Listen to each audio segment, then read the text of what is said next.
Hey everyone, and welcome to another deep dive. Today, we're going to be stepping into a world, that thrives on energy and excitement. The world of a sport facility manager.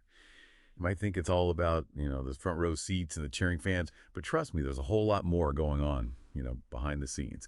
So grab your coffee, settle in, because we're about to uncover what it really takes to run the show. And we're doing all this thanks to some fantastic insights from our friends over at RoleCatcher.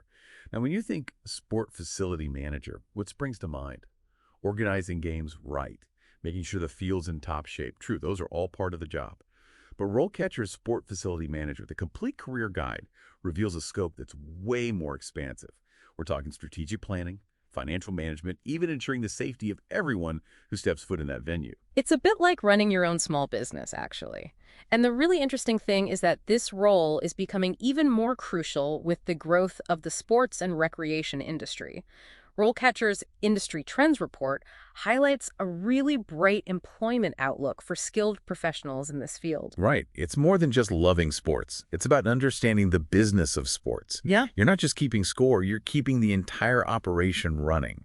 Think about it. Managing budgets, crafting those marketing campaigns that get fans hyped and filling seats, even staying ahead of the curve when it comes to things like mobile ticketing and event planning with virtual reality. And let's not forget about the work environment itself. Rollcatcher's guide describes it as fast-paced and demanding, especially with those irregular hours, evening games, weekend tournaments, those nail-biting playoffs. It's all part of the package. Imagine the energy, though, right? It's not your typical 9 to 5. You're interacting with everyone, vendors who supply everything from equipment to concessions, local community groups, even those die-hard fans, and of course the coaches. You've touched on a really important point there, the people skills.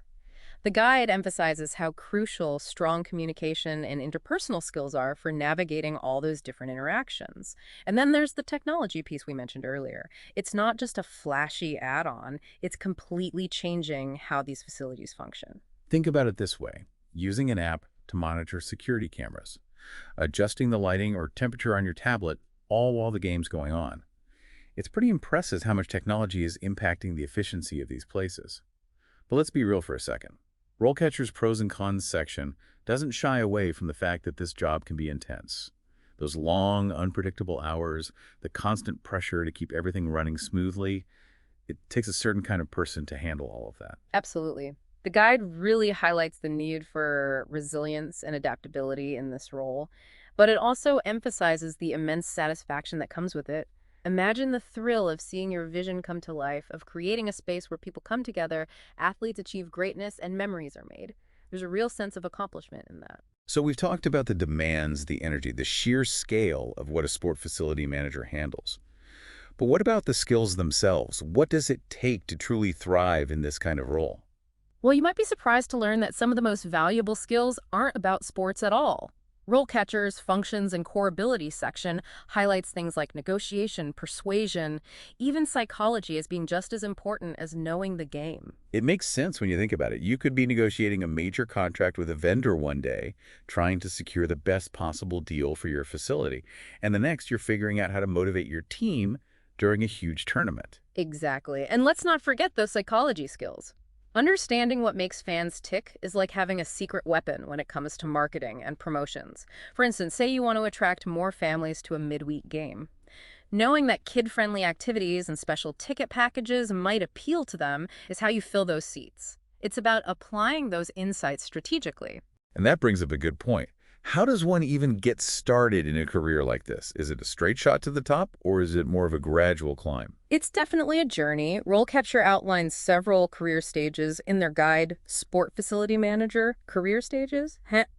You might begin as a sport facility assistant where you're really getting your hands dirty with the day-to-day operations, assisting with events, ensuring everything is running like clockwork. So it's about paying your dues, learning the ropes, proving yourself capable before you move on to bigger things. Precisely.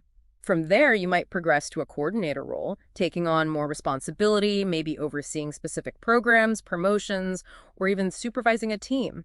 Each step up the ladder brings new challenges, greater responsibility, and of course, a chance to refine your skills. It's interesting you say that because it reminds me a bit of leveling up in a video game. Except in this case, you're gaining real-world experience, not just points. Speaking of leveling up, what about certifications? How important are they for someone looking to stand out in this field? They're extremely valuable. RoleCatcher's Elevating Your Career section stresses the importance of continuous learning, and certifications are a concrete way to demonstrate your expertise and commitment to the field. It's like adding another tool to your professional toolkit. And some of the top certifications in this field, according to RoleCatcher, are the Certified Sports Facility Manager, or CSFM, and the Certified Event Venue Professional, the CEVP. I imagine these carry a lot of weight in the industry. Absolutely. The CSFM, for instance, covers a remarkable breadth of knowledge, from operations and security to sustainability and risk management. When an employer sees that on your resume, they know you're not just familiar with the field, you've attained a recognized level of proficiency. It's a clear signal that you're serious about your career and have invested in developing the skills needed to succeed. But beyond the certifications, the technical know-how, there's another layer to this job, isn't there? You're right, and RoleCatcher actually addresses this in their FAQs. At its core, this role is about people. It's about creating positive experiences for everyone who walks through those doors, from the athletes giving their all to the fans cheering them on. It's about fostering a sense of community, creating a space where people feel connected, wouldn't you say? Exactly. And let's not forget the health and wellness aspect. Sports and recreation play a vital role in promoting healthy lifestyles, and a sport facility manager plays a part in making that happen. There's a real sense of satisfaction in knowing that you're contributing to something bigger than yourself, something that has a lasting impact on people's lives. It's amazing to think about the impact like a well-run facility can have. Becomes more than just a building, you know? It's a hub of activity, a source of pride for the community. Precisely. And that's something that really shines through in RoleCatcher's materials. They emphasize the sense of accomplishment that comes from seeing your vision come to life. Imagine you've poured your heart and soul into this facility, and now it's a thriving hub of activity full of life and energy. That's a powerful feeling. You're not just managing a building, you're shaping experiences. It's about those game-winning shots, the roar of the crowd, the young athletes finding their passion. Those are the moments that make it all worthwhile. Absolutely. It's about creating a legacy. And that brings us to a question RoleCatcher poses that I think is worth, pondering. If you were at the helm, what kind of legacy would you want to build for your community through the power of sports? That's something for all of us to consider. What kind of impact do we want to have? What values do we want to promote through the spaces we create and manage? And remember, if you're ready to dive deeper into this field, RoleCatcher has a wealth of resources at your fingertips. From in-depth guides to AI-powered tools, they've got everything you need to explore this exciting career path. So there you have a glimpse into the dynamic world of a sport facility manager. It's a career that demands a unique blend of business acumen, people skills, and a genuine passion for creating positive experiences. Until next time, keep exploring, keep learning, and keep diving deep.